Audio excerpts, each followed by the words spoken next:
माननीय अमित शाह जी बिहार के दौरे पर हैं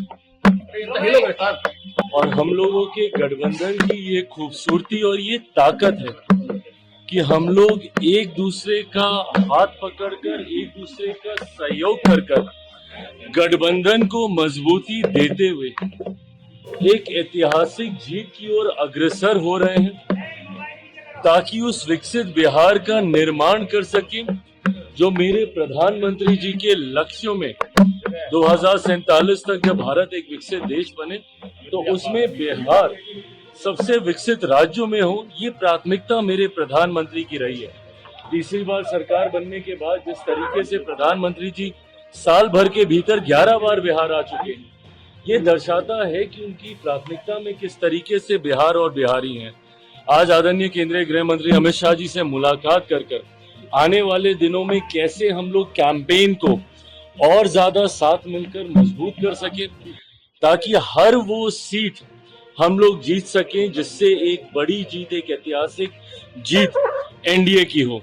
और ये होना भी है जिस तरीके से महागठबंधन में सिर्फ उटव्वल चल रहा है, एक दूसरे के घटक दल के प्रत्याशी अपने ही प्रत्याशी के सामने उन्होंने नॉमिनेशन किया है, तो एक तरफ एक कंफ्यूजन वाला गठबंधन है, दूसरी तरफ एक ऐसा गठबंधन है एनडीए वाला जिसमें इतनी सहजता से सब होने के बावजूद भी हर रोज हम लोग यही प्रयास करते हैं कि किस तरीके से इस गठबंधन के स्वरूप को और मजबूत और खूबसूरत किया जाए। इसी उद्देश्य के साथ आज गृह मंत्री जी के साथ मुलाकात।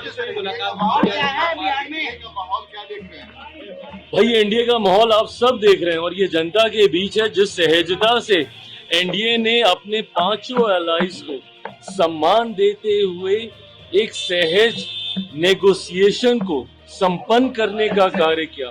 हम लोग के सारे प्रत्याशी 243 ऑफ अस, हम सबके नॉमिनेशंस क्लियर हो चुके हैं, सारे प्रत्याशियों के नाम क्लियर हो चुके हैं।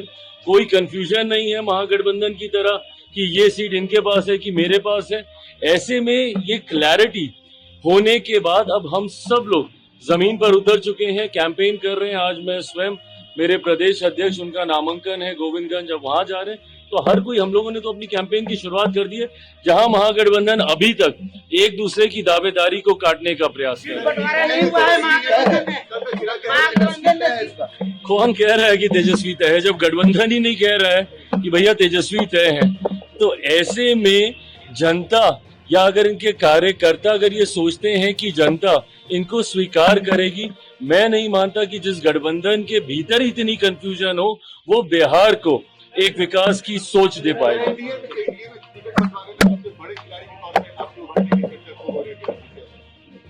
बात बड़े छोटे खिलाड़ी की नहीं है, बात हर किसी के सामर्थ्य की है। और ये बात शुरू से रखी गई थी कि जो जहां से जीतने की क्षमता रखता है उसको वहां से मौका मिलना चाहिए। और मैं तो भारतीय जनता पार्टी और जनता दल यूनाइटेड का मैं धन्यवाद कहूंगा विशेष तौर पर, जो बड़ा दिल दोनों दलों ने दिखाया है। दोनों दल कंपैरेटिवली बाकी हम लोग जितने हैं उनसे बड़े हैं, पर उसके बावजूद जिस तरीके से एडजस्टमेंट्स किए गए हैं, तमाम दलों को सम्मानजनक तरीके से उनका गठबंधन में समावेश करने का, मुझे लगता है यही गठबंधन की सोच होनी चाहिए कि कैसे एक दूसरे को साथ लेते हुए गठबंधन को और मजबूत किया जाए। चर्चा हुई है कि आने वाले दिनों में कैसे कैंपेन का स्वरूप और बिना किसी दूसरे के फॉल्स नैरेटिव में उलझे हुए सिर्फ विकास के नैरेटिव को लेकर चलना है।